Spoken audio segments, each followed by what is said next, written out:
Teacher, politician, call centre पे काम करने वाले लोग, दुकानों पर काम करने वाले लोग या फिर कहें कि जो स्पीकर का काम करते हैं या फिर एंकर हैं, रेडियो पर आरजे का काम करते हैं, फेरी वाले हैं, यानी कि जिनको ज़्यादा बोलने का काम होता है, दुकानों पर काम करने वाले लोग हैं, उनको अक्सर एक समस्या होती है कि उनकी आवाज़ में एक हार्डनेस आ जाती है। एक रफ़ शेप की उनकी आवाज़ हो जाती है और इसका जब वो कारण ढूँढने की कोशिश करते हैं, किसी को दिखाते हैं, तो कहा जाता है कि वोकल नोड्यूल्स उनके हो रहे हैं, यानी कि जो वोकल कॉर्ड है उसमें हल्के-हल्के दाने हो रहे हैं। ये क्या हैं? इनका कारण क्या है?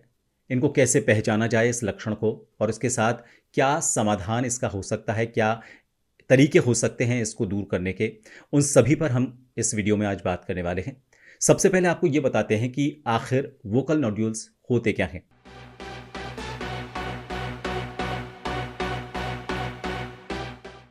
देखिए, आप इस वक्त स्क्रीन पर देख रहे होंगे।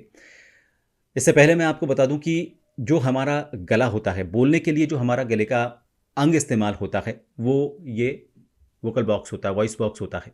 इस वॉइस बॉक्स में आप पहले भी मैंने बताया है कि इस तरह से दो तंतु होते हैं, जो नीचे से पाइप आता है, एयर पाइप, और यहाँ से हमारा मुंह की तरफ ये पाइप जाता है। इसके बीच में जो वोकल बॉक्स होता है उसमें दो इस तरह से फिलामेंट, आप ये कहें, तंतु होते हैं। जब ये वाइब्रेट करते हैं, हवा इनके बीच में से निकलती है, तो ये सही तरीके से इस्तेमाल होते हैं और इनसे हमारे आवाज़ निकलती है, और या फिर कहें कि शब्दों का उच्चारण हम मुंह से अलग अलग अंगों से मिलकर और इस वोकल बॉक्स, वॉइस बॉक्स का जो वोकल पार्ट है, इसके इस्तेमाल से करते हैं। लेकिन जब ये सही तरीके से टच नहीं हो पाते हैं और इनके बीच में, इन दोनों पार्टों पर दोनों तरफ हल्के हल्के से दाने बन जाते हैं, तो इसमें से हवा लीक होने लगती है और जिसकी वजह से कई तरह की समस्याएं होती हैं। बोलते बोलते हमें थकावट भी होने लगती है क्योंकि एयर लगातार इसके बीच में से पास हो रही है और इसकी वजह से हम ज़्यादा सांस जो है वो नहीं ले पा रहे हैं, और या फिर हमारी जो सांस होती है वो बहुत जल्दी ख़त्म हो जाती है क्योंकि एयर लीक हो रहा है।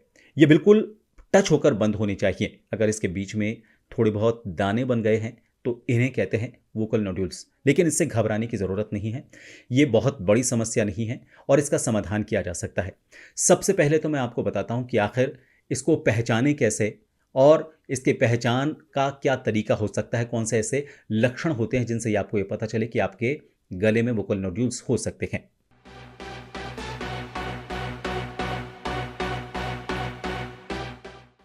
इसका पता लगाने का सबसे आसान तरीका यह है कि कई बार इसकी वजह से गले पर जोर पड़ता है और जोर पड़ने की वजह से थोड़ा सा बोलते हैं और गले में यहाँ पर दर्द होने लगता है। इसका मतलब आपके यहाँ पर जोर ज़्यादा आपको लगाना पड़ रहा है, जिसकी वजह से जो आपका ये वोकल पार्ट है ये सही तरीके से काम नहीं कर पा रहा है और इसकी वजह से आपको बार बार थकावट हो रही है, गले में कई बार सूजन भी इससे आ जाती है।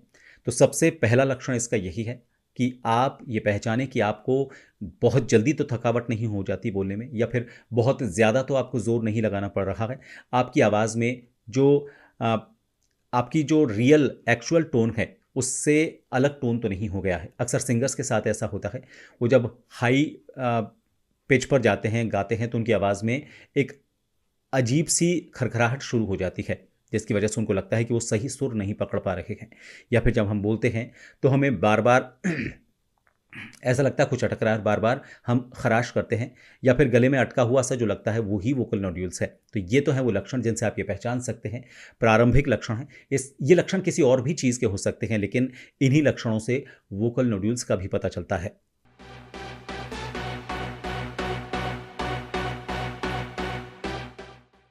अब इसके कारणों पर गौर करते हैं। कई तरह के इसके कारण हैं। एक तो बहुत ज़्यादा चीखना, चिल्लाना। जब हम बहुत ज़्यादा ज़ोर से बोलते हैं तो भी इस तरह के ये वोकल नोड्यूल्स पलते हैं, छोटे छोटे से गले में।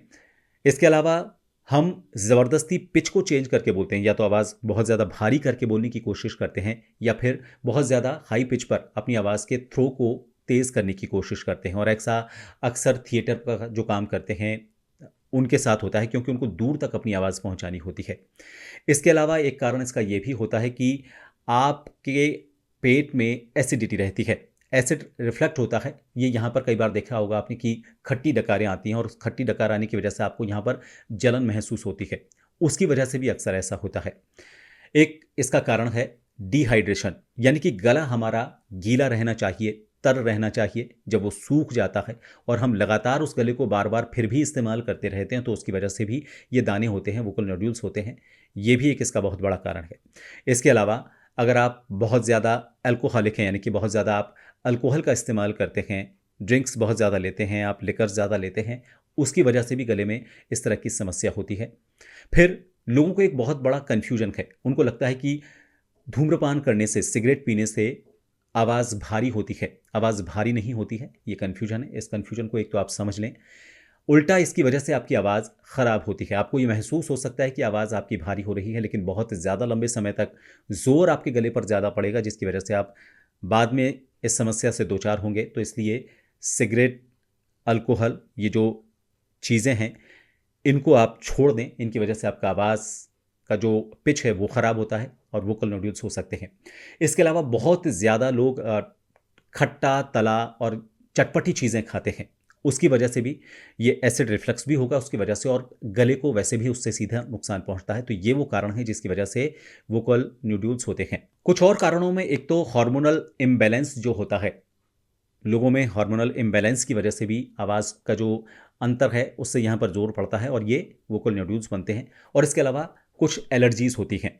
जो एलर्जी होती है किसी भी चीज़ से हो सकती है, किसी खाने पीने से हो सकती है, एयर पार्टिकल से हो सकती है, धूल से हो सकती है।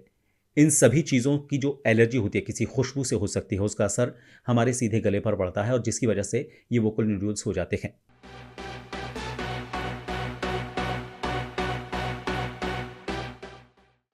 और अब बात आती है इसके ट्रीटमेंट की। सबसे बढ़िया इसका इलाज ये है कि ज़रूरत हो तभी बोलें, अपनी वॉइस को रेस्ट दें। जब आपको लग रहा है कि गले पर ज़ोर पड़ रहा है तो आपको उसे रेस्ट देना है। फिर इसके अलावा आता है वॉइस थेरेपी। वॉइस थेरेपी के लिए आप जो भी वॉइस थेरेपी देने वाले डॉक्टर्स हैं उनके पास आप जाएं, उन्हीं से जो सही थेरेपी हो सकती है वो थेरेपी लें। एलर्जीज़ के जैसे मैंने आपके बताए कुछ लक्षण जो होते हैं, उन एलर्जी वाले रीजंस से आप बचें। एलर्जी को लेकर आपको पता है कि किन चीज़ों से आपकी एलर्जी है, तो उन चीज़ों से आपको बचना है ताकि आपको एलर्जी ही ना हो। कुछ चीज़ें जो मैंने आपको बताई, अपनी खाने पीने की आदतों को सुधारें। फिर अल्कोहल, सिगरेट, ये दोनों चीज़ें बहुत ख़तरनाक हैं हमारी आवाज़ के लिए। एलर्जीज़ को लेकर मैंने आपको बता ही दिया। एसिड रिफ्लेक्स होने से बचने के लिए आप कुछ दवाइयाँ डॉक्टर्स की सलाह से ले सकते हैं, लेकिन सबसे बढ़िया कारण जो इसका समझ में अगर आपको आता है तो ये जो खाने पीने की जो चीज़ें, हमारी जो आदतें हैं, उनको अगर हम दूर करते हैं, उनको हम अगर सुधारते हैं, तो उसकी वजह से हमारी जो आवाज़ है इस वजह से तो कम से कम ख़राब नहीं होगी। बेवजह चीखना, चिल्लाना नहीं है, अपने नॉर्मल पिच में बोलना है। ज़्यादा ज़ोर से आप चिल्लाएंगे, ज़्यादा दूर तक आप आवाज़ पहुंचाना चाहते हैं, तो जैसे कई बार होता है कि हम स्टेज पर देखते हैं, लोग माइक हाथ में होता है फिर भी बहुत ज़्यादा प्रेशर से बोलते हैं। एनर्जी और प्रेशर दोनों अलग चीज़ें हैं। एनर्जी दिखाने के लिए आप अपनी बॉडी लैंग्वेज को इस्तेमाल कर सकते हैं, अपने वॉइस मॉड्यूलेशन को इस्तेमाल कर सकते हैं। उसके लिए ज़ोर से बोलने की ज़रूरत नहीं है, क्योंकि ऑलरेडी आपके पास माइक है। आपकी आवाज़ दूर बैठे लोगों तक पहुंचाने के लिए ही इस माइक का इस्तेमाल किया गया है, तो इसलिए आपको और ज़्यादा जोर देकर चिल्लाने की ज़रूरत नहीं है। अक्सर नेता लोग अपनी एनर्जी लेवल को दिखाने के लिए या फिर स्पीकर्स अपने एनर्जी लेवल को दिखाने के लिए इस तरह की चीज़ों का इस्तेमाल करते हैं, इस तरह चीखते चिल्लाते हैं। टीचर्स की बात जहाँ तक है, टीचर क्योंकि क्लासरूम में होते हैं तो उन्हें करना यह है कि उन गैजेट्स का इस्तेमाल करें जिसकी वजह से आप अपनी आवाज़ को एनहांस कर सकें, उसे और बढ़ा सकें। मसलन एक छोटा स्पीकर और छोटा माइक आप इस्तेमाल कर सकते हैं, कॉलर माइक इस्तेमाल कर सकते हैं। कई बार इस तरह के जो छोटे माइक होते हैं वो भी आपने देखा होगा कि इस तरह के टीचर्स जो हैं उनको इस्तेमाल करते हैं। और फिर एक और चीज़, फुसफुसाहट या फिर विस्परिंग करना। लोग कई बार होते हैं, क्या हाल है, सब ठीक है, इस तरह से भी नहीं करना चाहिए, क्योंकि इससे भी हमारे गले पर जोर पड़ता है और इसकी वजह से भी आपकी आवाज़ में खराश होने का डर रहता है, वोकल नोड्यूल्स बनने का डर रहता है। सबसे बढ़िया तरीका, और इसके बाद इन सभी तरीकों के बाद आता है स्पीच लैंग्वेज पैथोलॉजिस्ट। ये वो व्यक्ति है जो आपकी आवाज़ को सही तरीके से, जो दिक्कत उसमें आ रही है वो इस नोड्यूल्स की, वोकल नोड्यूल्स की, उनका सही तरीके से समाधान ढूंढेगा। उसके पास जो तरीके होते हैं, उसके पास जो एपरेटस होते हैं, उन तरीकों से वो सही तरीके से इसे समझ पाएगा और वही सही व्यक्ति है जो आपको इसका सही इलाज बता पाएगा, क्योंकि वो पर्टिकुलर इसी पार्ट को लेकर काम करता है। वो आपको स्पीच थेरेपिस्ट के तौर पर कुछ वॉइस ट्रेनिंग्स देंगे, कुछ वॉइस थेरेपीज़ आपको देंगे। वो इस वोकल नोड्यूल को हटाने के लिए सबसे बढ़िया तरीका है। कुछ कंडीशंस ऐसी होती हैं जिसमें सर्जरी की ज़रूरत पड़ती है, लेकिन वो बहुत बड़ी सर्जरी नहीं होती और बहुत रेयर केसेस में ऐसा होता है कि वो वोकल नोड्यूल्स ख़त्म नहीं होते हैं। कई बार वोकल नोड्यूल्स ये अपने आप ख़त्म हो जाते हैं। अगर आपने कारण समझे, आपने उन चीज़ों को दूर किया, उन रीज़न्स से आप बचे जिनकी वजह से वोकल नोड्यूल्स हो रहे हैं, तो आप धीरे धीरे इन वोकल नोड्यूल्स को अपने आप ख़त्म कर सकते हैं। कुछ ट्रेनिंग जैसे थेरेपीज़ बताई उनसे भी ख़त्म कर सकते हैं, लेकिन इनसे भी अगर ख़त्म ना हो तो फिर आपको स्पीच लैंग्वेज पैथोलॉजिस्ट एक सर्जरी की सलाह दे सकता है और बहुत ज़्यादा उससे परेशान होने की ज़रूरत नहीं है। एक छोटी सी सर्जरी होती है, कुछ दिन या फिर कुछ हफ्ते का आपको रेस्ट करना होता है, फिर उसके बाद आप अपनी नॉर्मल लाइफ में वापस आ सकते हैं। तो वोकल नोड्यूल्स को लेकर ये कुछ सवाल मेरे पास आए थे, खासतौर पर टीचर्स और बोलने का जो प्रोफेशन वाले लोग हैं उनकी वजह से उनको क्या समस्या का सामना करना पड़ता है, वो उन्होंने सवाल पूछे थे। तो ये वीडियो उनके लिए खास तौर पर था और लोगों के लिए भी काफ़ी फायदेमंद हो सकता है। ये वीडियो आपको कैसा लगा मुझे ज़रूर बताएं। पसंद आया है तो लाइक करें, शेयर करें, सब्सक्राइब करें।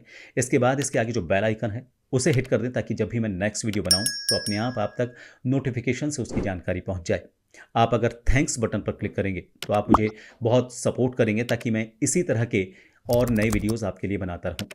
आप अगर ज्वाइन बटन पर क्लिक करेंगे तो आप एक खास मेंबर बनेंगे और उन खास मेंबर्स के लिए मैं वक्त वक्त पर कुछ खास टिप्स के वीडियोस बनाता हूं।